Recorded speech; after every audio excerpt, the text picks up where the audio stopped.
everybody. We are back with The High Ground, brought to you by Silent Podcast, where you're anything but silent. I am your host, Katie, and I am here with my co-hosts, Naomi and Isaiah. We are back to discuss Season 3, the premiere of The Mandalorian. Naomi, how are you today?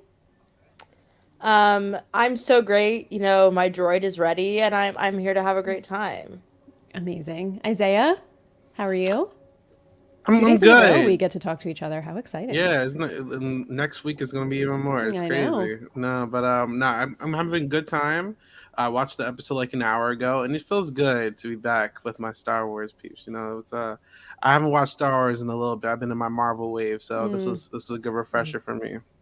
I'm so That's glad you great. remember us. I Thank know. I'm God. glad you remember us too. Yeah, You didn't lose us in the Marvel world. please. We're still here. I'm excited to be back. I feel like it's been a really long time since I've seen an episode proper of The Mandalorian, not including Book of Boba Fett. I will say, and Isaiah, I don't know if you ended up watching Andor or not. I know you didn't join us on the podcast, but I felt the lack of Andor watching this episode. I don't know how you guys felt about it, but I felt it. I felt it big time. Naomi, did I you didn't feel the watch. I same? didn't Oh, you watch didn't either. watch By it. the way, go ahead. You I should tried. watch I got it. bored. I got bored. I Oh gotta my I'm get to God. gonna it. boot Isaiah from the screen right here. No, I'm I just kidding. know. No, I couldn't agree more. Actually, you know what was funny? I just at work the other day, I walked over to my coworkers and our CEO. It's a small company, but our boss is like, well, thanks a lot, Matt. And I go, what? And he goes, well, he said he watched Andor, so I was talking about the end of Rogue One, but he hasn't seen Rogue One. So my boss got spoiled on Rogue Oh One, even though no. he was watching Andor. I thought that was so funny. That's Andor is a sad for him. masterpiece. It just holds up more and more the more I think about it. And uh, you know, I don't think it's like a super divisive hot take, but I think that comparatively, The Mandalorian just doesn't stack up anymore compared to Andor. Yeah, I think, for me specifically, The Mandalorian has never really been my favorite of the Star Wars shows. Even before Andor, I almost think I liked Obi-Wan a little better than The Mandalorian. There's something about The Mandalorian and the way they tell the story that just like doesn't always hit for me. I enjoy it, don't get me wrong. I like it. I have fun with the show. I think it's a good show. It's entertaining. But for me, I feel like the episodes are a little too short and a lot of the episodes don't really go anywhere to further the story. And when you only have a season of 8 episodes and the episodes themselves are like 22 minutes long, if you don't include the credits and the recaps, like I want to move forward a little bit more than we do rather than cramming everything in the last few episodes. So I've preferred some of the more story-driven shows versus like these episodic shows of The Mandalorian. But that being said, it's Star Wars and I enjoy it and I have fun watching it and I'm happy that it's back. Um, real quick. So main character, this is my refresher podcast, Din, Yep. right? Yep. So I feel like it's definitely because since he is our main character, his delivery is very dry. You know, like he's like a very like I'm not gonna call him emotionless, but like he doesn't show much emotion. So I feel like that vibe carries on throughout the fans while we're watching. Yeah. Personally, I enjoy the Mandalorian, not for the character interactions, but for the world building. Since he is like traveling planet by planet, I feel like it gives a good insight on like the world of Star Wars and the adventure portion, and it's not carried by like even though Grogu is going to be a Jedi eventually, like it's not carried by like the Force and Jedi's and all that stuff. It's like it's showing like the other part of Star Wars, so it's interesting in that aspect. But the story, especially with this episode, I mean, it's kind of just like I'm not gonna call it a snooze fest, but it's like okay, like I'm kind of ready to get to the next one. Yeah. Um, I feel like they should drop episodes in like groups instead of just like one episode a week personally, but that's just me. I think, I agree with you. I think, and that's what bothers me because I think, first of all, Isaiah, if you like the world building and you like the traveling and all the different planets, you should absolutely watch Andor because I feel like they have done a better job of building the world of Star Wars than almost any other Star Wars media out there. So if you like that, you would really like the show. But Mm-hmm. I think that's what bugs me is that these episodes feel so self-contained sometimes and they're short and they just a lot of them just feel like filler and this also felt like filler for a show that we haven't seen properly on its own in 2 years. It just feels like I expected a little more from this episode that we didn't really get. And you know me, I'm so annoying about storytelling and structure and scripts. And I saw Ant-Man and I saw Ant-Man Quantumania the other day. And both of these pieces of content left me feeling the same, which is like, all right, I bet whatever happens in the next one is interesting. Yeah. I feel like that's a shame, especially considering that this had a giant water lizard attack. I still was left thinking, I wonder what's going to happen next time. And I think that's Yeah. a shame that it's like this episode itself was not compelling, partially because I think we almost have to, it's like walking into like Spanish like 201 where it's like, all right, we're gonna have to learn how to conjugate verbs now, and that's not fun. It versus like when you're younger and you're like, oh, I got to learn all these crazy words for clothing. Yeah. It's just not as fun because I think there's not as much fun to be had than the first two seasons of what their storylines were. We're emotional for that part Yeah. matter. I mean, I That think that's. Oh, go ahead, Katie. I'm No, sorry. you go ahead. Oh no, I was gonna say I think that's kind of the risk with doing these types of shows that are based in the past. It's like a lot of there's not much you can do because you don't want to do some huge astronomical like storyline that affects the future because like the future's already happened. You know what I'm saying? I did notice that like they try to set something up at the very beginning with like the robot, and they kind of brought it back later in this episode where like he's trying to kill Jedi in his original program. There's obviously something there. I feel like there's going to be like some focus on some past event or something, but I don't know. I'm 50-50. Like I'm optimistic about this season so far. We'll see. Yeah, I think what I was going to say before is that water lizard attack, I have a lot to say about it, but it was giving me running through the forest in Obi-Wan's like first or second episode, whatever episode that was, and I have a lot to say about this whole crew of Mandalorians that did not know what they were doing. But let's jump into the episode specifically. The episode is called Chapter 17. It's called The Apostate. I looked up the definition. I also A had to do person that. who renounces a religious or political belief or principle. He didn't renounce it. He was kicked out, basically. Yeah, he is like he is actively pursuing getting back into the fold. Yes. Like unreasonably so. Yeah, you would think that if your country's on, if your home planet's on fire and you never were hanging out with this group anyway, who cares what they say about you? Right. Move on. Find self-value. If you can't love yourself, how the hell are you going to love Exactly. anybody else? Yeah. Doesn't it feel good to take that mask off, Pedro Pascal? Don't I you think want to about let that all us the see your time. face? We want to see your I want to see your face. Like just show us your I think face. about the Leave fact that these people can't behind. I can't wear a beanie for more than 30 minutes without my head getting itchy. You're telling me this Yeah. man never takes his mask off? I don't understand. Like it breaks my brain if I think about it too much. Yes. Same. We did get a recap of the last season, and we got like a smidge of Book of Boba Fett, kind of. But for anyone who didn't watch the Book of Boba Fett, which I think is a lot of people because no one cared about that show, halfway through the show, it basically became The Mandalorian season 2.5. I think there were like two episodes maybe that were full Mandalorian episodes for the most part. And then like, he was sprinkled throughout and Grogu came back. Like if you finished watching season 2 of The Mandalorian, the last thing you saw was Luke Skywalker take Grogu to go train to be a Jedi. Grogu's back in this episode, and it is completely unexplained, and they don't explain it in the recap either. And I'm so confused at this storytelling choice because it happened in a completely different show. It wasn't like the Mandalorian, like Book of Boba Fett story. It was like completely separate. It was not told to us that it was tied to the Mandalorian in any way. See, I'm an extreme Star Wars casual, right? But like, I was just lucky enough to just watch Boba Fett, right? I feel bad for anyone who's like, I don't need to watch this. Like, I'm just here for the Mandalorian. And then you get back into the show, you're like, what the hell? Yeah. Because I agree with you. Watching Boba Fett, it was literally like the first half was about Boba Fett, and I was into it. And I mean, I still enjoyed it. Yeah. But it has its problems because the Mandalorian comes in and it just kind of like hijacked the series for the rest of the show. And it really is just like another season. So like, I don't know if I wasn't sure if like it was like a fan knowledge thing that like, all right, you need to watch this, and this. Like, I don't know, because it's like I was scared coming in here. Like, all right, did I need to watch Andor to understand like the Mandalorian? You know what I'm saying? So I didn't know.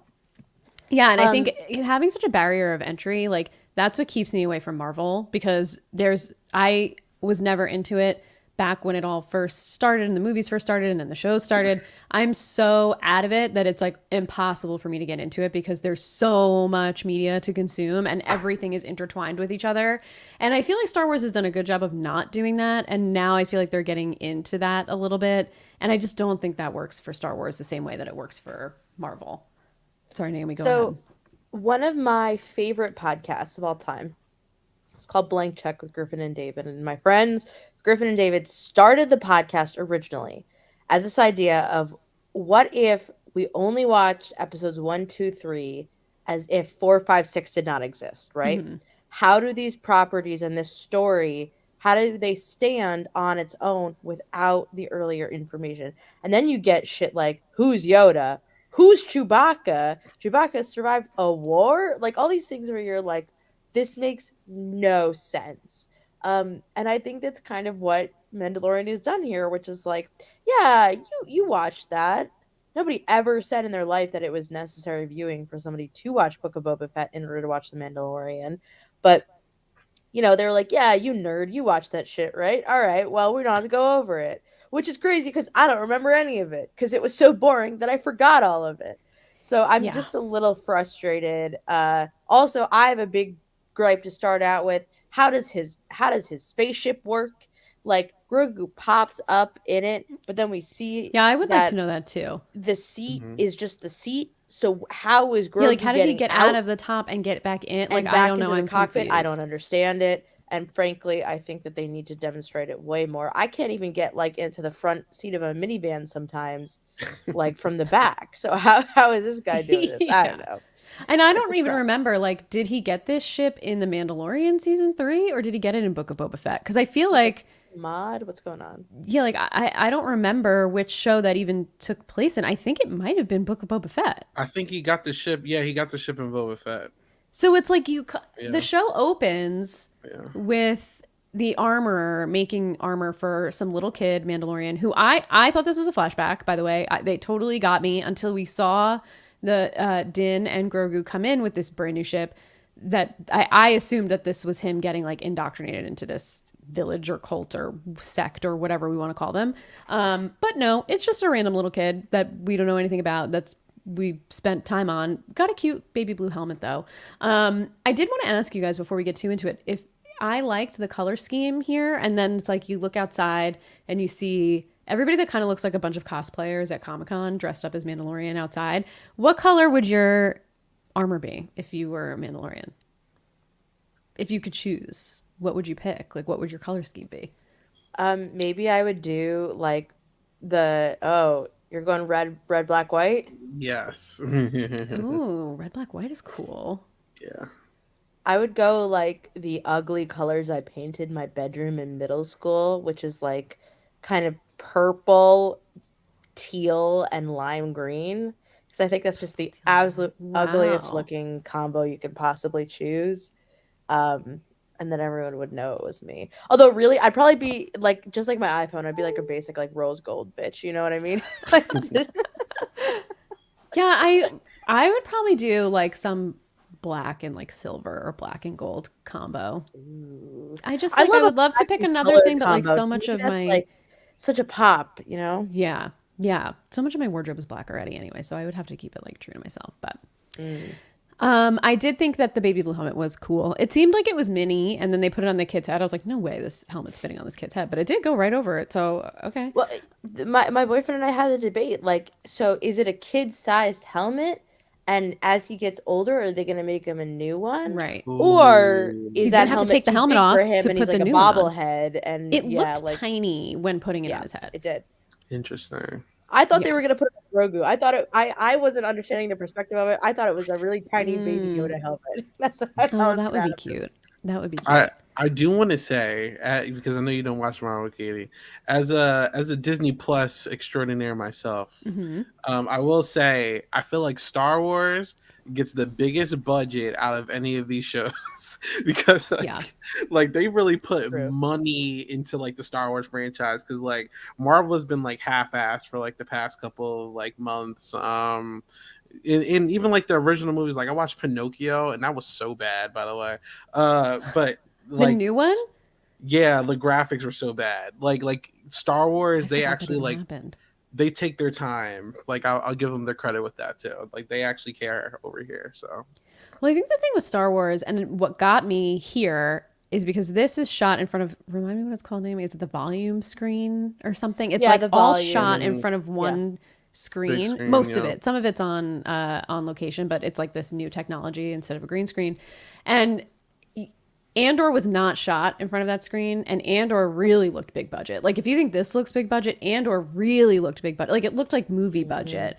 And this just taking us back into this volume screen of like Obi-Wan was the same thing. It just kind of makes it all feel a little samey as like Book of Boba Fett, Obi-Wan, the 3 seasons of The Mandalorian. It was just really nice to see something different with Andor. And then as soon as we came back to this, I was like, oh yeah, we're back on the screen. That's right. That's Yeah, right. I think that's such a great point. And as we know, like the men who made Andor were responsible for a lot of Rogue One, and Yeah. I did rewatch Rogue One a little bit, and it just looks so good. Mm-hmm. And I'm sure that they didn't want to backtrack on sort of Yeah. the visuals they had established, but also like I find that the volume and the sets that Disney does build for these shows are so much less gritty than the shows Yeah. than Andor, and even to an extent Obi-Wan I thought was a little bit grittier. Mm-hmm. Because you know what, I don't mind that these are the lighthearted, fun little romps through a planet that they should be, but I also feel like it should be like a Saturday cartoon. You know, every episode of SpongeBob ends with like a message. Every episode of you know, I love Steven Universe, nerd alert, and I So think that that's a show where like you can have really fun, interesting episodes that don't have a lot to do with the plot, but also have really deep, intricate lore and plot details. And every episode still feels like you just went on a little adventure. And I felt Mm-hmm. like this episode did not have a lot of adventure, despite, as I mm-mm. said, a giant lizard blowing up. Yeah. Yeah, I agree with you. I think, Dave Filoni, if you watch the animated Star Wars shows, if you watch the Clone Wars, if you watch the Bad Batch, if you watched Rebels, he loves hijinks and he loves just like throwing in a bunch of hijinks in between story. And I feel like he's definitely doing that with The Mandalorian. And I don't think it's a problem, but when you only have 8 episodes, it just feels like it's almost wasted time. Like we're not having 30 episodes a season or whatever, like the Clone Wars had. So it just feels like a little, but you're right. I don't know. I didn't mind the pirate ship scene, but like we'll talk about that when we get there. It was entertaining. I think it just felt like a lot of setup. Um, but yeah, at first I definitely thought this was a flashback. But we see this kid getting sworn into this sect. I think they're calling, well, Bo Katan calls them Children of the Watch. I don't know if that's actually what they're called, but the words that this kid says are, "I swear on my name and the names of the ancestors that I shall walk the way of the Mandalore, and the words of the creed shall forever be forged in my heart. This is the way. From this moment on, I shall never remove my helmet." What is the big deal about the helmet? Like, why are we even putting it in like the swearing in of why do they care? Do you think we're going to get an explanation of why this is such a big deal this season? Because like I don't really get it right now. I mean, in my mind, they probably it's like some sort of religious thing or something. Maybe that like they have to wear it. I don't know. That was always my headcanon with it. It just feels so strange, especially because Din Djarin has met obviously Bo-Katan, and she said like this is an extremist group that you're a part of, and nobody believes this. And he's met Boba Fett, and Boba Fett didn't have a mask on the whole time either. So like clearly there's other Mandalorians out there that you can be part of instead of being part of this like weirdo cultish religion-y. I don't know. It just is like just be friends with them instead. It's fine. It's fine. They Yeah, don't even Seth like makes you. a great comment, which is the helmet thing got me doubt in the way. And I Yeah. Like, agree, is but this the way? Just putting the helmet on? Is that the way? Is that what you're trying to tell me? right. And so if we're looking at what is like an insane extremist group, I feel like, frankly, they're not extreme enough. If their whole thing is just keep your hat on, okay. But Yeah. like, you know, we see often, as we saw again in Andor, where there would be extremist groups like Saw Gerrera Yeah. or Luthen. They had very extremist views. It was I mean, either, they're you know, literal willing to, terrorists. like literal terrorists were willing to sacrifice people, had very core mandates to their operate, like their political beliefs. And if you're telling me that this, like Bo-Katan is like, oh, they're a cult, but when I look at them, I just go like, yeah, they've got some traditions, they got some routines, They're not doing anything kind of out of control. I would much rather have either the cult explained further or there be more mystery. Are they sinister? Like, because Right. we're seeing a main character who wants to support these beliefs and wants to go back into the fold and dive deeper into them. We should know as an audience whether or not that's a good idea. Frankly, I don't really care if he does it or not. Yeah. But if he's like choosing religious extremism, I want to root against that, I guess, you know? I'm hoping that with this spiritual journey back to the poisoned and ravaged minds of Mandalore, that we actually find out more about where this sect of Mandalore or the Mandalorians came from. If you guys watched the Clone Wars and and Rebels, I think Isaiah, you watched some of it, right? Yeah, They both talk a of them. lot about Death Watch, and Bo-Katan was part of Death Watch, and then these are like children of the Watch, and it all ties back to Clan Vizsla. It's like there's a lot of history that Dave Filoni has put into these shows about Mandalore. I'm sure we're going to get a lot of it in this show. Maybe we'll do a deep dive podcast or something when I have the time to like actually research and talk about it if it becomes relevant. But I don't know where we like broke off. And it's also funny because Bo-Katan is like, you're part of this like extremist faction. And it's like, dude, you were also in Death Watch, who were also terrorists. So like, I don't really understand. Yeah, like you left them, but like, so were you? I don't know. The whole thing is just a little weird. Yeah, no, it's hypocritical. Go ahead, Yeah, continue. for sure. I don't know if I love Bo-Katan, but we'll get there. So the kid doesn't even get a chance to finish saying he'll never remove his helmet because a huge, like, giant alligator thing, lizard, comes out of the water and just starts wrecking everybody. And there's a cave, literally 10 feet behind everybody. There's a cave. They came out of the cave. That's where the armor stuff is.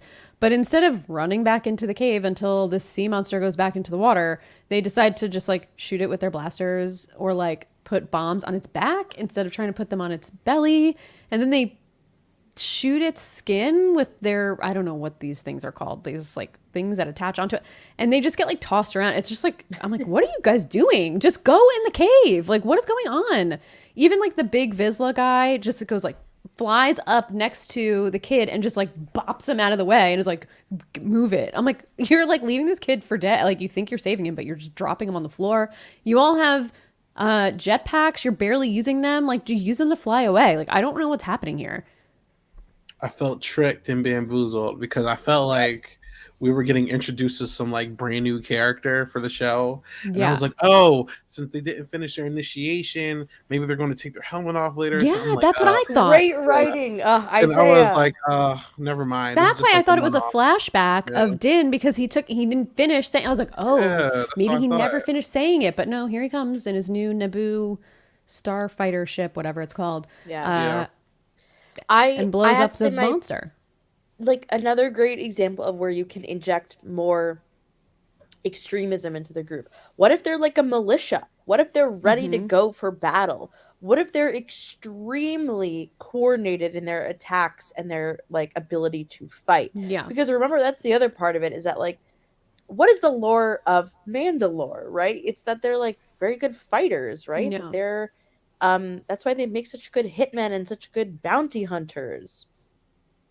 So why are they bad at fighting this thing? Also, what the hell is this thing? Where are they? Is this like I do find that I think about this a lot is that often Star Wars will just be like, look, it's a mindless animal that wants Yeah. to eat you. Look out.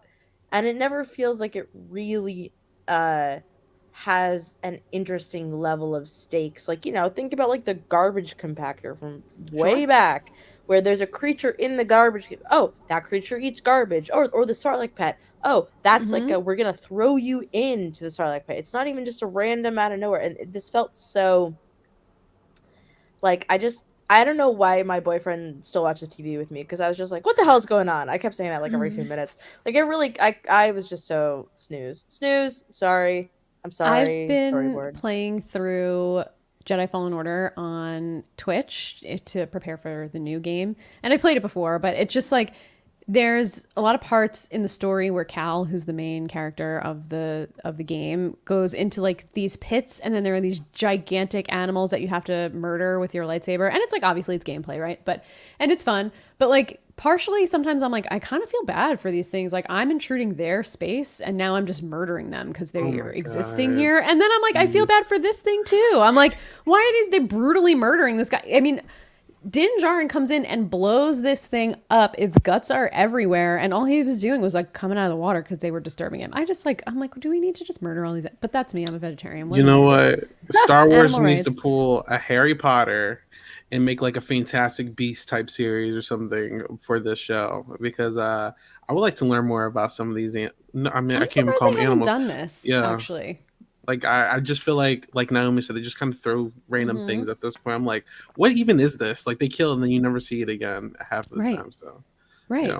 yeah, Yeah, it just is like you're every as we have probably, we've beat this giant lizard to death, but as you said, like each story beat should be moving us towards something, and it's Hmm. totally fine to have it just be like a mindless beast. If what's the outcome? Is it that Jin is more accepted by them? Is it that that Jin is a rogue? He's a maverick. He's Top Gun. Like, what does this tell us about the character? And all it really tells us is he's got a new ship.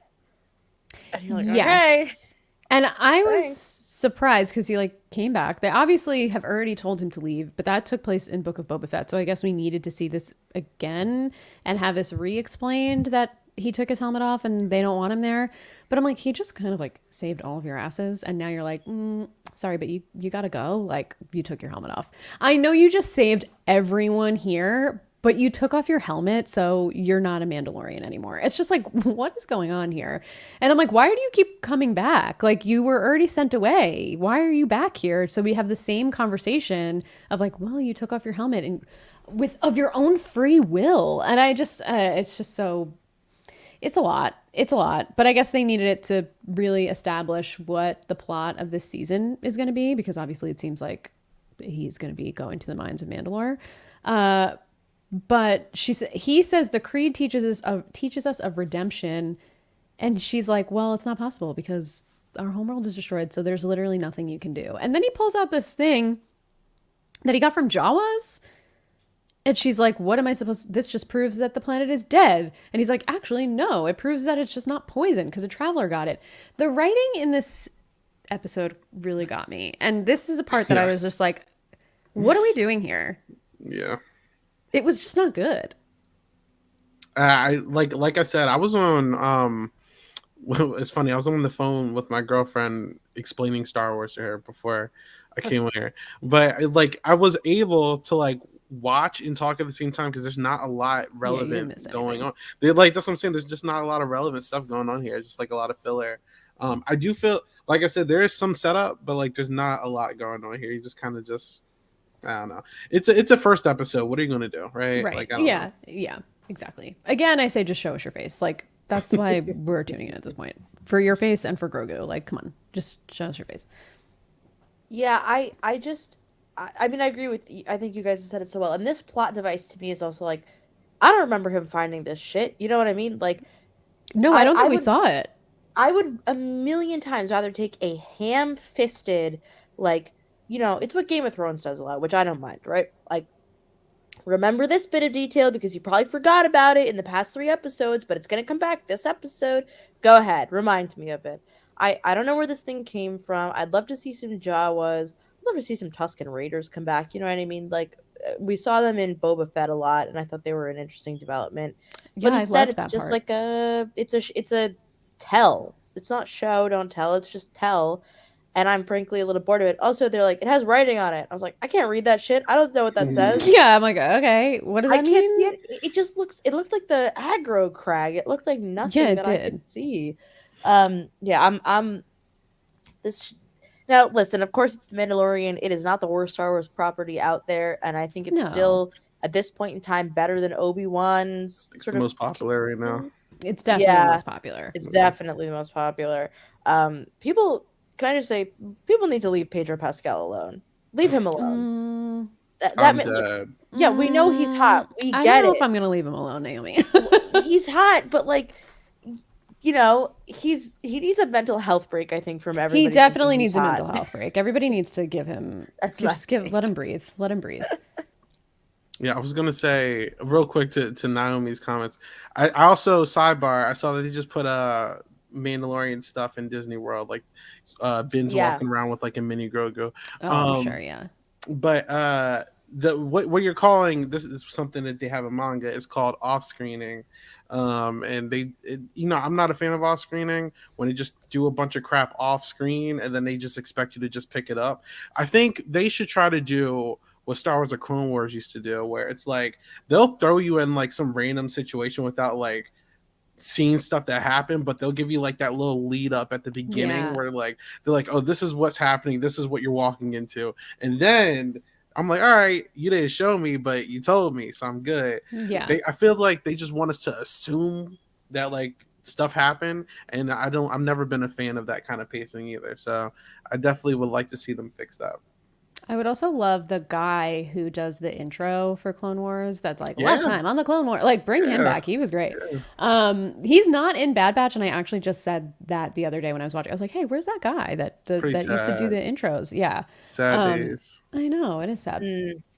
I just feel like there's no there's like everybody. I like enjoying the worlds. I really loved one of the episodes where we went to like that watery world. It was directed by Bryce Dallas Howard.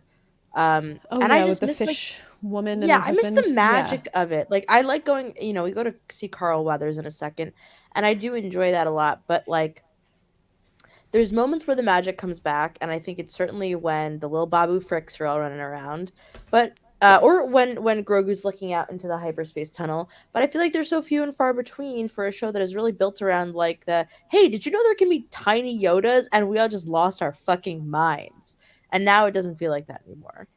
Yeah. Yes. I want to talk about those, the hyperspace tunnel for a second. So they leave, basically. We don't really know where they're going, where they're on their way to, but Din Djarin is sleeping in his seemingly really uncomfortable ship. I really miss the Razor Crest. That was a cool ship. And this ship is like not really doing it for me, but we'll see. I mean, it's cool, like from a battle perspective. We saw some cool maneuvers with it later on, but just like having your ship be your home base and it's like your home, it's just really small, like it's just I don't know. But they're flying through hyperspace. He's asleep, Grogu's awake in his little dome, and he sees all of these force whales. They're called purgils, I think that you pronounce it. And this is the first time they've been seen in live action, but we did see them in Rebels, and they were a pretty huge part of the story, specifically the ending of Rebels. I'm going to quickly spoil Rebels, so if you don't want to hear me spoil it, just like skip ahead 60 seconds. Spoiler But alert. yeah, definitely spoiler alert. But at the end of Rebels, Ezra, who's the main character at this point, it's like right before the battle of I think it's the battle. What's the Battle of Yavin? Is that the first one in episode 4? And they're on this planet, and the rebels are fighting with the Empire, and the main villain in Rebels is Thrawn. A lot of people are really excited about Thrawn. There's a potential that he's going to come back in the Ahsoka show, but the battle ends because Ezra has a connection to these force whales, these purgils, and they come and they absorb Thrawn's ship with Ezra on the ship, and that's kind of like how they end the battle, and then they just like go into space and you never see them again. And Rebels ends with Ahsoka and Sabine saying like, okay, we're gonna go find Ezra, basically. And that's really the last we hear of it. And then in The Mandalorian last season, we see Ahsoka interrogating, I don't remember what planet they're on, but she was asking where Emperor Thrawn is. So that's what I'm assuming is going to be addressed in the Ahsoka live action show, which is them looking for Ezra and Thrawn, which will be really exciting. I know we have Sabine casted in the show. We've seen, I think Hera maybe is also casted, who is a animated character in Rebels. But this week, Matt and I, my partner, freaked out when we saw these things because we were like, oh my God, it's going to be like Thrawn and Ezra. Like they're really, I don't know. They've been around in other media, so it might not be the same whales. Apparently they're all over the place, but I thought that was a cool thing that they showed us. And it felt like a little, not an Easter egg because it was a pretty big deal, but I was just like, ooh, is this like a nod to what we're going to see moving forward? That's the little I'm magic into part it. that Naomi was looking for. I know that felt that I was like, oh, the magic is here right now with these Yeah. purgles. Also, like, I'm such a, I love looking out the windows at stuff, so like I can relate to Grogu and to like dogs in cars, but like I enjoy this, if you're in outer space, everybody acts so casual about outer space in Star Wars, right? Yeah. But it's outer frickin' space. So let's enjoy it while we can. I mean, I love Grogu, and I think that what the Mandalorian always does very well is it reminds us that Grogu is a child. Yeah. It is not just he's not growing up too fast, which I appreciate. I think a It's like lesser not growing show up at would be all. like a lesser show would make him like a teenage Groot and then like a an adult Yoda by Hmm. this time over 3 seasons. But the show's like, nah, he's still a baby. He just knows how to like bring candy to himself now, which is great. Yeah. Which is great. And he wears a little chainmail and it's cute. So yeah, I thought that was cool. But then we get to Navarro and it looks completely different. And I was like, wait, this place looks totally different. And thank you, Star Wars. Din Djarin said the same thing. Doesn't even look like the same planet. I'm like, well, thank you for alluding to the fact that we're on the same planet that you showed us in the recap. But Carl Weathers really cleaned up the place. Yeah. Finally, the government doing something in this show.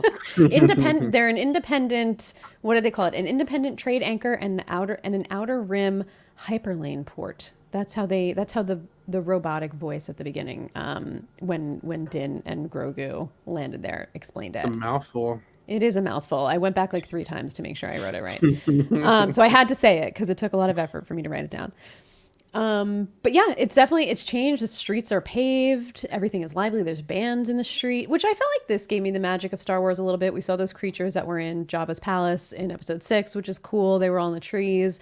I thought this was great. It seemed like it was almost like a tourist destination, kind of like this almost like thriving independent world in the Outer Rim where everything is kind of like bleak and sad. This place it's kind of popping. So I liked it. I like how he has 2 robots carrying the back of his That cape was the entire incredible. time. That was like the coolest. Like, what a flex. That's mine. I just love We- the city, I think, because I like that they're like, no, it's a school. The pirates show up. They're like, we want to get drunk. Yeah. And they're like, but it's a school. They're like, but we got to get drunk in it anyways. And it's like, yeah. there's no alcohol there. It's just a school. Yeah, this Like, was we'll get there. This was another weird thing for me that I really did not like very much. But we do see a statue of IG-11 and I was like, "Oh, he's like standing on the head of stormtroopers." And I was like, "That's nice that they really are crediting this droid that self-destructed." I don't know. But I mean, that's relevant for some reason. But Grief Karga invites Mando into his office. He's like, just stay here. We're thriving. There's money to be made. Money, you can make money hand over fist. Like, we have nothing but money. We don't even know what to do with it. You can live a lap of luxury. You can have land. You and your little friend, your little critter can live here. And like, you can hang up your blaster and just like live your life.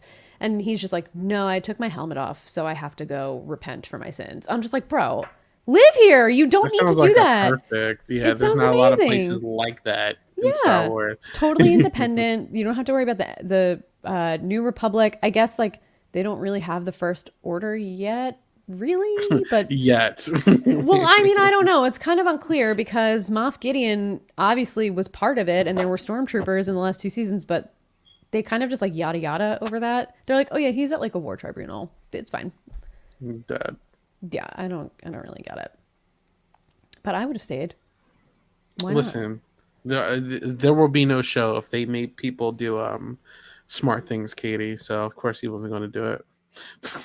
Well, the show could have been him being the marshal on Navarre. I mean, like that almost feels like the show they wanted to make in season 1 anyway. That show would got canceled, bro. I'm letting you know that. Yeah, that's true. People like trauma. That's what people watch People these do shows love for. trauma. Okay. People love trauma. It's true. Yeah, but this is really like the only TLDR we got of what happened in the Book of Boba Fett, which I thought was interesting. Is like Grief Karga's like, well, I'm confused. I thought you like got rid of this kid, and he's like, I completed my mission, and then he returned to me, but then I took my helmet off, so I have to repent, and I'm now an apostate. So it's like, wait, that's all we're getting. That's like the only recap we're getting of what happened in the last 2.5 episodes of Book of Boba Fett. Okay. Feels like it. I guess that's all we need. I don't know. I mean, like I said, like the pacing in this episode is very weird. Very. And I mean, I think you spoke about it a little bit too.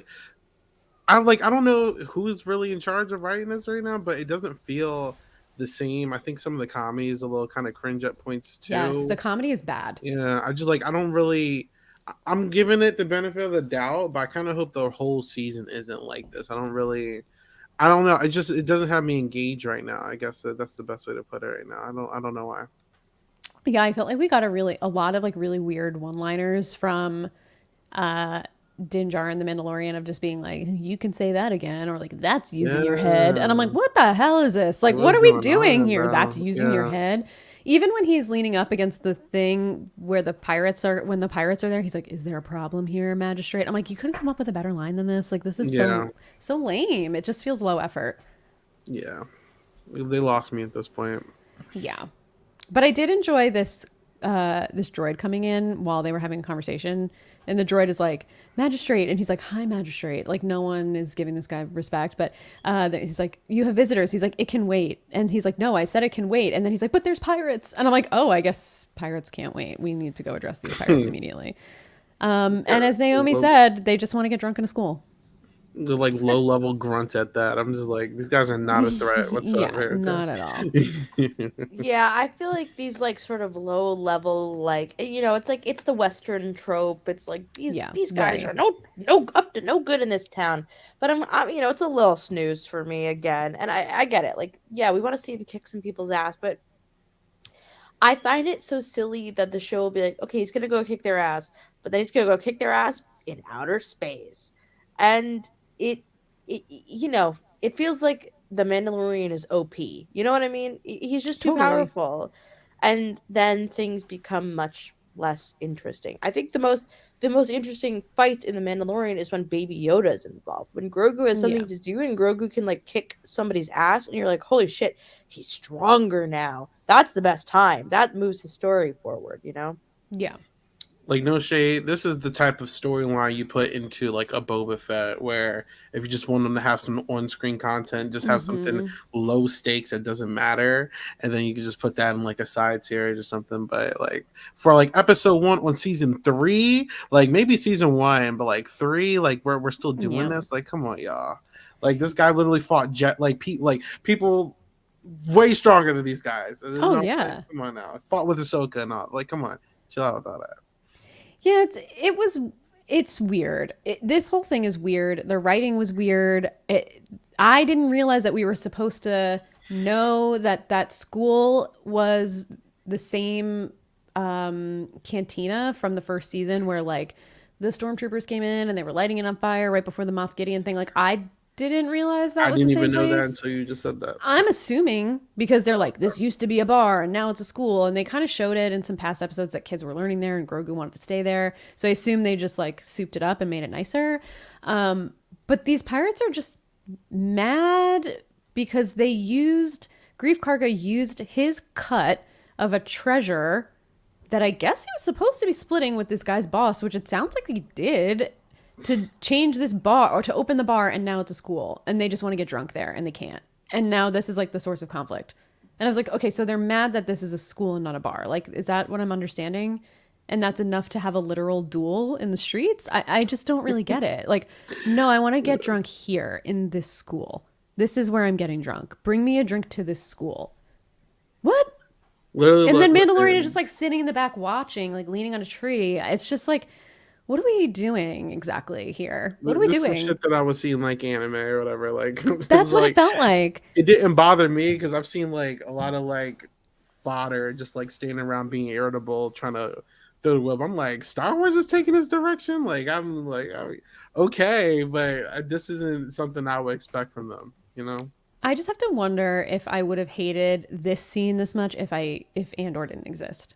Like, would I have just been like, well, this is just Star Wars TV? Andor was just so good and so well written and just so, I don't mean to like hype it up too much, but it was just like, it's like a different class of television. And now I'm just going to compare. It's like the worst thing that could have happened to these other shows that are shot in front of this volume screen because they're just kind of corny. And Andor was anything but corny. So I don't know. I guess they're leaning into their like goofiness, but they really did. They really leaned in like a lot. So Grief wins this literal duel, shoots the guy's hand. Tell Captain Gorian Shard that Navarro is no longer friendly to pirates. And then he tells them to leave, and they look like they're about to do something, but Din Djarin just murders all of them except for the main guy. Yeah. Well, I'll say what I gotta say till we get to the boss. Keep going. Okay. And then, this is a perfect opportunity for Grief Karga to say, like, you know what, I really need a marshal. And he's like, and thank you, Pedro Pascal, for asking the question of, like, what happened to Cara Dune? What did happen to Cara Dune, you ask? Great question. She's canceled. She got canceled. She's a transphobe. Awful. She's making movies with Ben Shapiro. She got fired. Oh, Isaiah, you She's didn't a hear about monster. this? She's an Oh absolute my monster. God. She got fired. She was supposed to have her own So what's show. going on with her character? It's just done. Yeah, she's done. Well, they said that she got recruited by the New Republic, so she's gone. She's just gone, written off the What's show. her That's name? funny. I do like Cara that in the lore. Dune. I don't know what her basically real are like she's a name bad is. guy. So bye. Cara Dune. Yes, That's so funny. Gina Carano. Carano. Yeah, Wow, that's she's crazy. making Can I tell you- movies with Ben Shapiro now. If you want to know crazy. what I she's up to, forgot so. that this character existed. Listen, once all this shit went down, I went erase. I went Same. don't care, never cared. And I, when he said where's so and so, I was like, I don't remember who that is. It was just like such a. Maybe I'm not paying enough attention, but I didn't remember who the fuck he was talking about. I and was now surprised they even realize it. addressed it. I was like, well, I'm shocked they're even talking about this character because Yeah. you're right. I would have forgotten that she was even a thing. I forgot she was even in the last series. Glances says they should have said she was recruited by the First Order. They really should have. I mean, she basically is in real life recruited by our First Order. Ben I'm Shapiro crying. would definitely be mess. But I like that they called it out. Like, oh yeah, no, she's gone. And then they kind of, like I said, they yada yada over Moff Gideon. Because Mando's like, whatever happened to that guy that was the big bad of 2 seasons? And he's like, oh, he's in a war tribunal. He was just like sent off. I'm like, what? This That's is it? Disney's ways of just kind of like writing off characters that they don't intend on bringing back anywhere. I'm just being honest. Yeah. I mean, look, most shows would just ignore them and just like pretend they never existed. So like, I at least appreciate that, right? Like, they at least Yeah. tried. Yeah.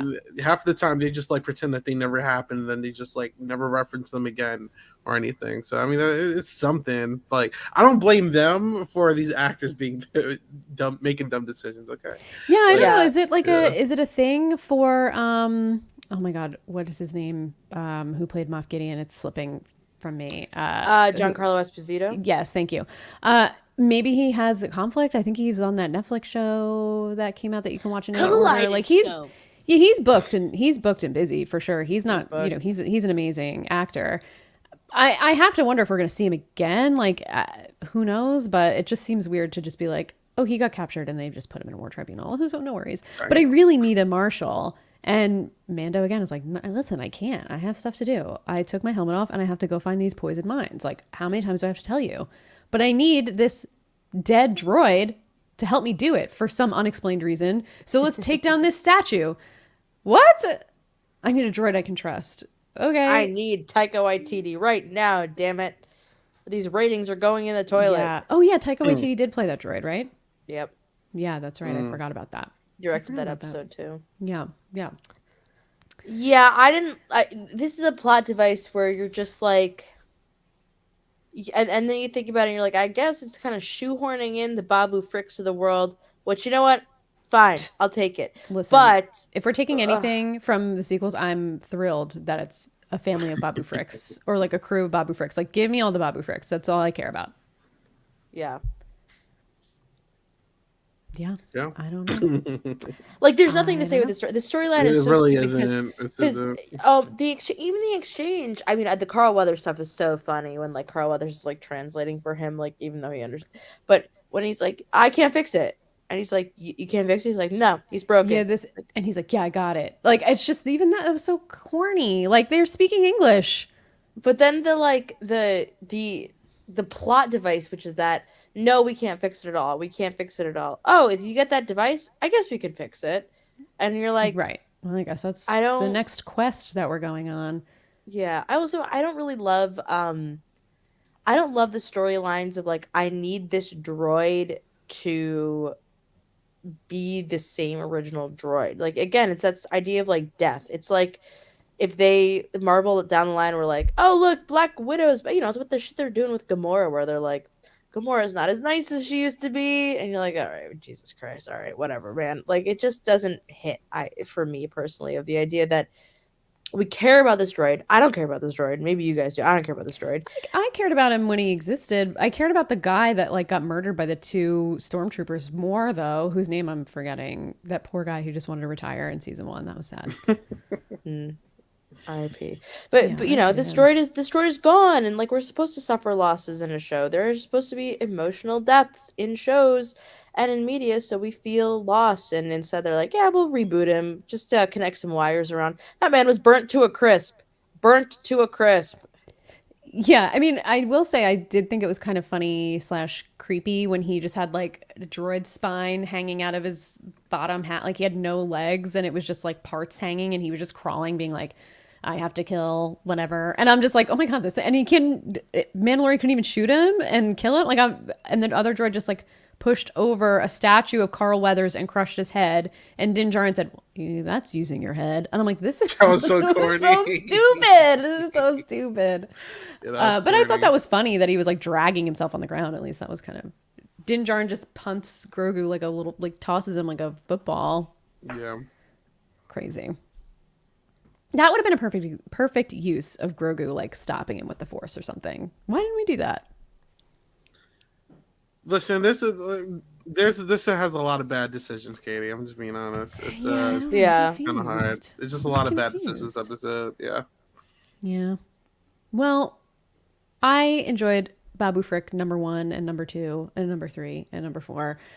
The best part of the episode by far was Grogu hugging one of the Babu Frick people. They were called, I wrote them down, Anzellans, but I'm just going to call them the Babu Fricks. They were like, bad baby, bad baby. That made me laugh. I was like, okay, that's the kind of cheesy Star Wars like I'm fine with, because that was funny. Yeah, can you do I can do kind of a Babu, but doing a Babu Frick impression is my favorite pastime. I've never tried it like officially. So I can do it. I was like, hey! That was good. That's all I got. That's all It I was got. good. I did. Can you say bad baby in that same voice? Bad baby? It sounds yeah, good. that's I can do, great. Droid is ready. I just love him, and he's so good. And he's great. So I was home one night playing Lego Star Wars, and I was trying to unlock Babu Frick, and my boyfriend was like, "Are you gonna come out tonight?" Like it was like 2 a.m. and I was like, "I will go out and party, but first I need to unlock Babu Frick." Like, Priorities. please give me my time. Mm-hmm. Priorities. Yeah, I was happy to see them. Bad baby made me laugh. The hugging of him made me like, no squeeze, no squeeze. That was funny. But they leave. They're going to find the part. That's it. That's pretty much the story. Grief Karga's like, all right, well, we'll see you when we see you. See you soon. Maybe have safe travels, but you're not going to find that part. And Din Djarin's like, I'm finding that part. I need whatever. Who cares? But on the ship, Din Djarin is showing Grogu like it's not only fighting, it's being a Mandalorian, but you have to be able to navigate where you're going. I did like that. Yeah. And then he was like showing him how to use the ship, which I'm sure later on we're going to see Grogu like have to save him and fly the ship or something. We're going to see something. Lo and behold, we have pirates. The pirates left. Din said, are you sure you want to let him go? Carl Weathers was like, yeah, he's just going to let everyone know, like, we're not to be fucked with. But guess what? They're fucking with Din Djarin now because he murdered all their friends. But I thought this was kind of a fun chase battle scene. I like that that's one thing about the ship. I missed the Razor Crest, but this was cool that he could hide behind like the asteroids or whatever those were, meteors, whatever. This was fun. That last ending move when he propulses past the ship, I thought was great. Yeah. This felt very Star Wars to me, just like seeing the pilots and they were all different types of aliens and being like, oh, I don't have eyes on the Mandalorian, not yet. I don't know. It kind of made me laugh. This was like very classic Star Wars to me. I liked it. So are you guys familiar with DC characters? Little. All right. So, there's this character named Swamp Thing, right? I thought the boss looked just like him. I had to pull I know the Swamp picture up. Thing. Tell me, Yeah, though, just he like didn't him. look I mean, just like Swamp him. Thing looks like a cooler version of this. Like it looked like he was wearing like Christmas tree tinsel. Yeah, he looked me out of vines and stuff. I felt like I was watching like a deranged episode of the Muppets for a little bit. Like, Yeah, I could see that. yeah, it was just a lot going on there. But I mean, that was probably my favorite part of the episode personally, Yeah, because I don't know, I like it when they do space stuff in space. So that's yeah. my second favorite part outside of the world building with Star Wars. And I was like, at least they're giving me this, like the chase scenes and all that, and the lasers and all that. And then I love it when he thinks they got him, like, I got all my guns on you, Yeah.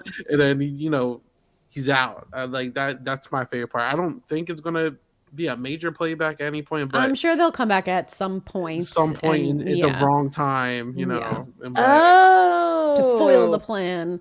yeah. Katie, you want to know a fun Game of Thrones fact? I would love to. The guy he's playing, uh, where did that go? The name Gorian Shard. Yeah. I was like, that voice sounds very familiar. Pirate chief, whatever. He played the Zaro Zohan Daxos, the like I think it was in Karth, but like basically the really tall guy who was like the yeah. king that they trapped in the The guy they trapped Spoilers. in the it's season Yeah, 2. If you haven't in watched the, season 2 of Game of Thrones, then come on. the vault. Yeah. The guy who pretended to Oh. be rich.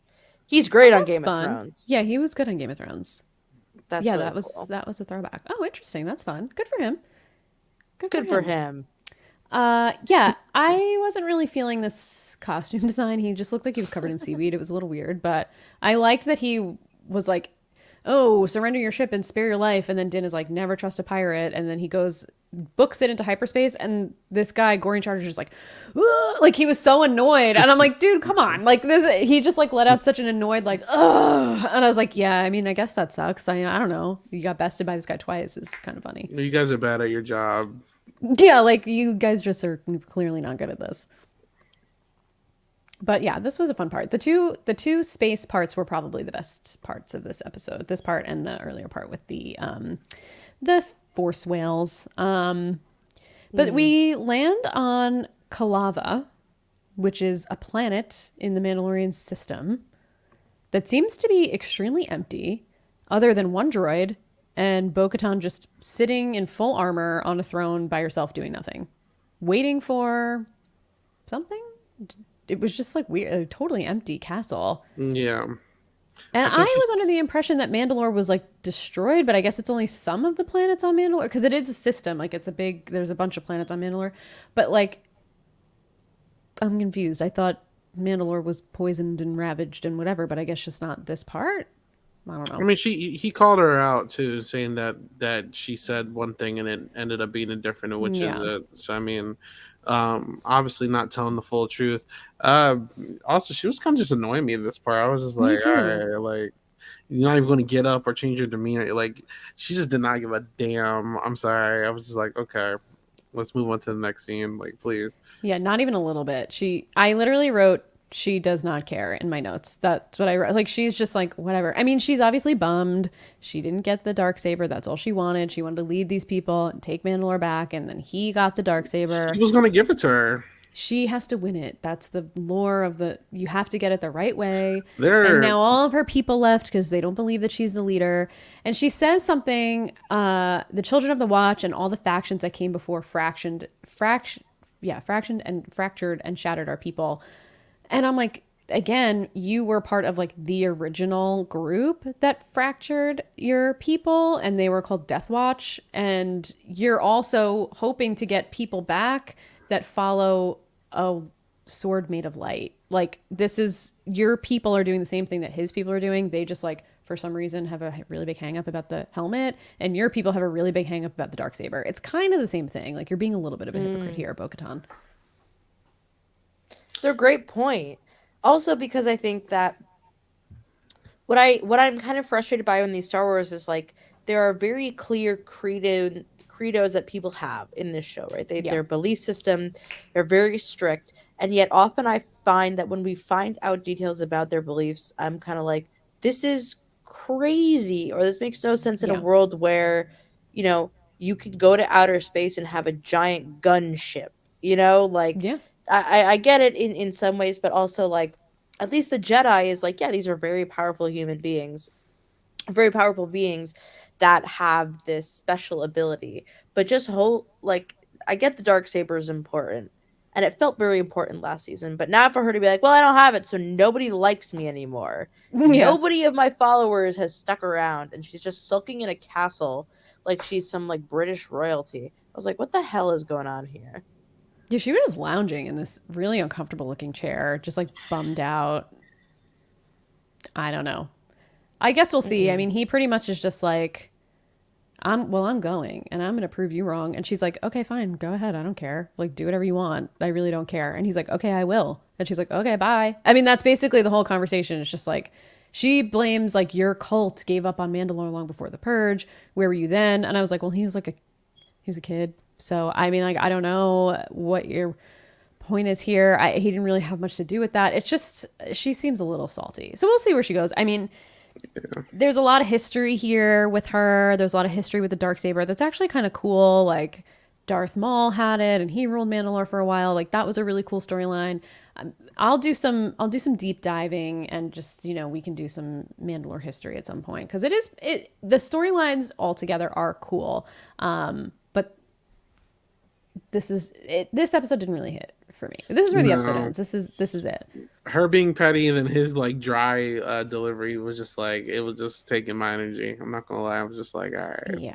I don't remember him being so corny in the last couple of seasons. Like he always came off like pretty right. cool, and Well, here he's it's usually just like the doing some lines are kind of action type stuff, you know? yeah, Like he's usually fighting people, so you don't really pay attention to all that. yeah, Um, yeah, I don't yeah. know. I don't know. When he said like that's using your head, I was like, oh god, what's going on here? What are we doing? So hopefully we don't get any more lines like that. I don't know. This is a rough one. Overall, though, I mean, what do you guys think? I'm in it for the long haul. I'm gonna watch the season. I mean, it's only 8 episodes. They're like a half an hour each. It's not really that much of a time commitment, but I'm here to see where the story goes. I want to see more about Grogu and what he learned with Luke.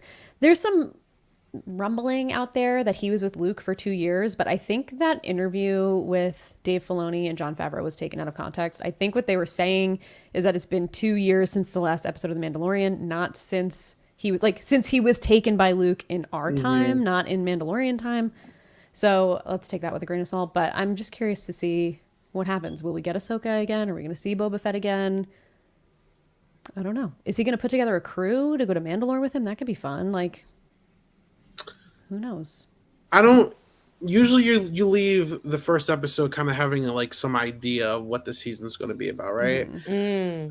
Mm. So right now the plot lines I'm looking at, it's either something with the robot, Yeah. obviously him trying to get his respect back from his old group, and I think we're going to get. I really feel like the main pull in this season, which is why this was a lackluster first episode. I feel like they're going to use this opportunity to really explain why they have to keep the helmets on and their Yeah. culture and why they move the way. I feel like this is going to be that type of season, which is just like a lot of exposition. So I don't really expect some big bad guy that he has to go stop. I mean, we'll have that at some point just to get like a Yeah. certain item or something, but I feel like this might be the most like lukewarm season out of all of them. That I feel like we're just going to get a lot of lore, and I'm okay with that as long as the payoff is huge Hmm. at the end of the day. But if I had to rate the first episode, like 6.5 or 7 out of 10, it was just it's just there, 6.5 for Yeah. sure. Yeah, I would go six or 6.5. I don't think I would Yeah. bump it up to a 7. I think you're right. I think like the main like bad guy in quotes, if you're listening and not watching, is Mandalore and like the lore of Mandalore and trying to like tackle, the planet. And I'm sure something with the dark saber is going to come. I'm sure there's going to be conflict with Bo-Katan. Like I think it's just going to be enriching that story rather than introducing something else, which is fine. I think it can be interesting. Like I said, there's a lot of interesting stuff with Mandalore that is there to dig into, and Dave Filoni seems to really love all the Mandalore stuff. Like he's the one that Mm. birthed all those storylines in the animated show. So there's a lot there. There's a lot of history there that he can pull from. So we'll see. I'm hopeful. I don't want to come off like a total hater. I just wasn't super. I wasn't wowed by this episode, that's for sure. And I wish I was a little more wowed since we haven't had the show in 2 years. Yeah, I think that the other part of this is like we just got off of Andor, and Andor to me is like Yeah. must watch, need to see as soon as possible. And this to me feels like if the plot is not simply going to be need to see, if like, you know, if things are going to happen that are very casual and are just like, oh yeah, Grogu, but Babu Frick, isn't that great? And he blew up some pirates. You're like, okay, I think I can wait. Yeah, like it doesn't have the intensity, the Yeah. desire to watch it as soon as possible, which is what I'm looking for in shows like Star Wars, where I need to know what the next part of the story is. Yeah, I agree with you. I think we've been kind of like, conditioned as consumers of some of these shows that we need like must see TV every week. Like if you're watching The Last of Us is a must see TV show every week, at least in my opinion. I know a lot of people feel the same way. Like House of the Dragon was must see, you have to watch every week. Game of Thrones, when that was out, you had to watch it. You couldn't just like let it sit there and build up and then just binge it. And we don't really have a lot of shows that are like, oh, yeah, this is just a fun show and set in the Star Wars universe. And I think this could have been that if they set it up that way in the first season, and we all would have been fine with that. But they made it something a little deeper, and then it's like sometimes they lean into this like overall bigger story, and then other times it's just like really episodic and self-contained. So it kind of just like messes with you a little bit. And Andor, I think, was one of those like, must watch week by week. Even in that chase scene in space, like I was wishing that we saw Luthen's ship again, like that was so cool. Like that was a better version of what we saw here because the tension was higher. Like it was really good. And this is fun, and it's fun to watch, and it's set in a fun world, and it's hijinksy and cute and fun, but it's not like, it's not like one of those deeper things that you have to consume right away. Like I'm watching The Bad Batch right now, and I watched the first season. I watched it each week. This season, I just let it build up, and I watched a bunch of episodes at once. And there are some episodes and some storylines that are really good, and there's a lot that's just filler nonsense, and like you can just sit on your phone and watch them. But I don't want that out of a show like this. I want to be excited to watch it every week. I don't want it to be like I'll just multitask on my phone while I watch this show. If they use the episodes that they used in Boba Fett for this, I feel like him going back to the ship and bringing the spirit, like that would have been like perfect episode 1 content. Yes. But that's leading me to believe that if they put that in Boba Fett and use all those episodes for Boba Fett, there's got to be a bigger payoff in this season that they could not fit that content in this season. You know what I'm saying? There has to be a reason why they left a lot of that stuff, that because I think that actually would have been a perfect episode 1 for this season, so there has to be a reason why they're leaving a lot of that stuff on Boba Fett and putting it here. Now granted, worst case scenario, they pull what they did in Boba Fett and they make like half the season about something else. Ahsoka, like the I Ahsoka would show. hate that. Yeah, I would be very annoyed about that. Because I mean, you can even say that one episode in season, season 2 with Ahsoka, that Ahsoka kind of hijacked the show for a little bit. To be honest, yeah, so. She did. I mean, we saw a whole scene of her like interrogating someone about Thrawn and stuff that he wasn't even in, and Grogu wasn't even in. Yeah. So, yeah, I agree with you. Actually, I think the first episode that we saw, man, and I don't know if it's just like the shock value of when you're watching Book of Boba Fett and you expect to see that storyline continue, and then you see Din Djarin walking in and murdering a bunch of people. I think it was like in a meat packing plant or something. It was just like really exciting. And then you're just like, oh my God, like this is so exciting. He's here and he's not with Grogu. Like what's going to happen? We already know he has Grogu back. Like, it's just like, so you're right. I hope they put that somewhere else because there's just a lot more to cover here. And in their press, I will say they've talked a lot. They've teased a lot of like surprises in the season and, things like, so I think there's more to come. We'll see. Any final thoughts? Any closing feelings? That's how you use your last head. Impressions of Babu Frick you want to share? Isaiah, can you do one? No. I feel like Isaiah's too cool for impressions. Yeah, I think he is. Meanwhile, I'll just do an R2D2 and I got you next episode. All right, next time. Yeah. Any next, last thoughts from you? if Silent Podcast hits 1,000 Twitter followers, I'll do a R2D2 scream every I think episode. we're over. Aren't we we're over? Close. No, we're close. I know we're at at like 900 something. Oh, all right. We're like 961. We're close. Oh, we're so close. Yeah, Get us there, and then what do you promise, Naomi? I will do a world's longest R2D2 scream. I don't know.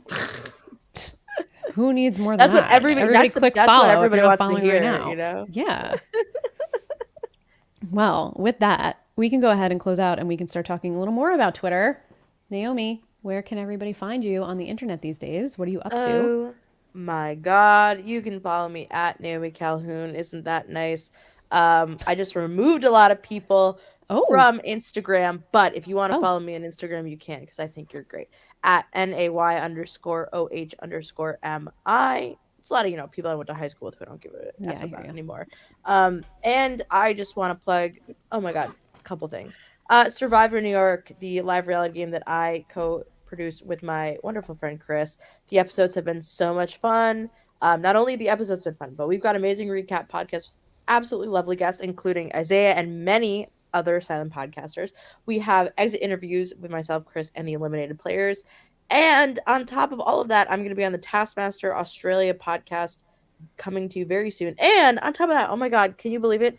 Joshua and I are back for a season of The Genius, season 1. We're Nice. talking to some incredible guests. We have a massive amount of guests lined up for seasons 2, 3, 4. So you are going to want to tune in when those get released. So keep your ear holes open and your eyes wide.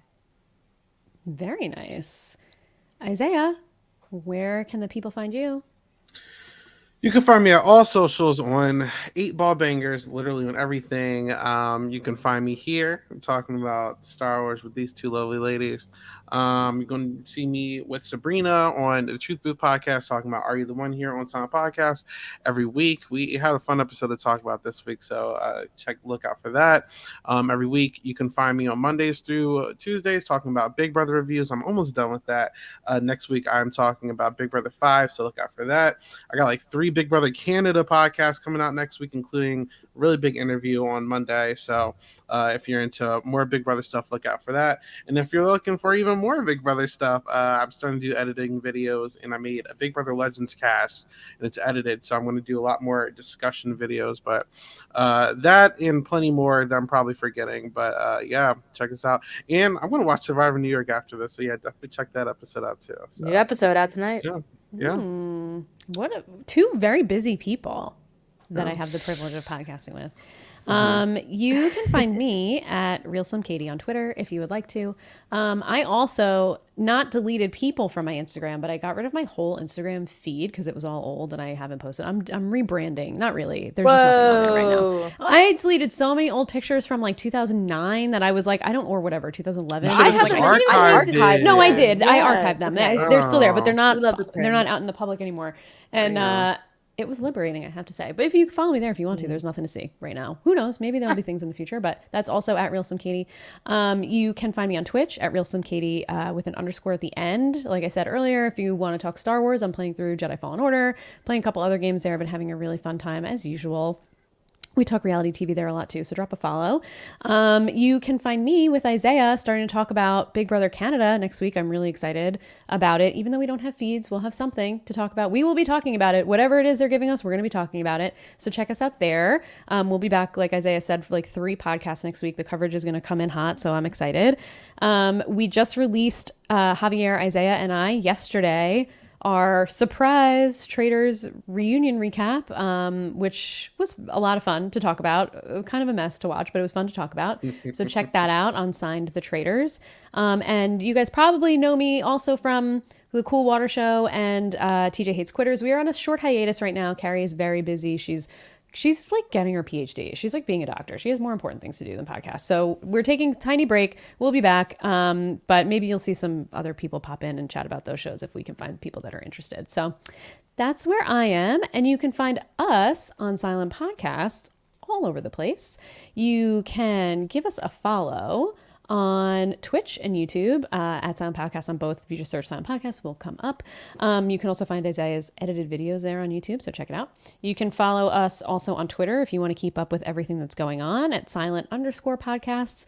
And please feel free to follow us anywhere you listen to your podcasts. We're on Apple Podcasts. We're on Spotify. We're on, I use Pocket Casts. We're on there. We're pretty much everywhere. So check us out there, subscribe, leave us a rating. Please leave us 5 stars if there's anything you feel like is 5-star worthy. It helps us out. It helps us get discovered. And it would be great if you could do that for us. Other than that, I think that's all from us this week. We'll be back next week to talk more Mandalorian season 3. I'm happy to be here. I love talking Star Wars with you guys. It's a lot of fun. Thank you. No, I have fun too. Yeah. I'm We'll so see you then. excited. Yeah, me too. All right. Well, bye, you guys. Thank you.